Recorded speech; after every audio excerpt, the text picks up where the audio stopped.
In today's video, I'm going to teach you how to set up and share Salesforce surveys. Salesforce surveys are a powerful tool for gathering feedback and insights from your audience. By the end of this session, you'll have a solid understanding of how to get these surveys up and running, enabling you to effectively gather the data you need. So, let's dive in. First things first, you'll need to log into your Salesforce account, ensure that your credentials are ready and that you have access to the necessary permissions to create and manage surveys. Once you're logged in, you're ready to head over to the next step. Next, direct your attention to the top right-hand corner of the screen where you'll see a gear icon. Go ahead and click on that to enter the Setup menu. This is your hub for all configuration settings in Salesforce and where you'll enable the survey functionality. Now in the Setup page, you'll find a handy search bar labeled as Quick Find. In here, type in Surveys Settings to locate the survey's configuration options. Click on it when it appears in the suggestions. Inside the Surveys Settings page, look for the option to Enable Surveys. This step is crucial as it activates the survey feature within Salesforce. Once you tick that box, don't forget to hit Save to ensure all changes are applied.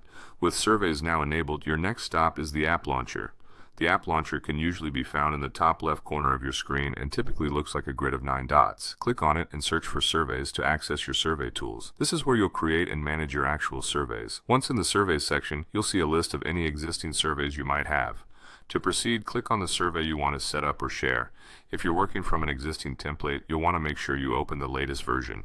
Upon selecting your survey, you'll notice options to send the survey. Here's where it gets interesting. When you hit send, you'll be given the choice to either copy a direct link to the survey or to email it directly to your participants. The copied link can be shared via social media, messaging apps, or embedded on a website, giving you plenty of flexibility in how you reach your audience. Alternatively, if you choose to email it, make sure you have your contact list ready for smooth distribution. And there you have it. You're now equipped with the basics of setting up and sharing Salesforce surveys. This process allows you to effortlessly collect valuable information, directly impacting your data-driven decisions. Thank you for joining me today, and I hope you found this tutorial helpful. Remember, practice makes perfect, so feel free to explore the various features available in Salesforce surveys to maximize their potential.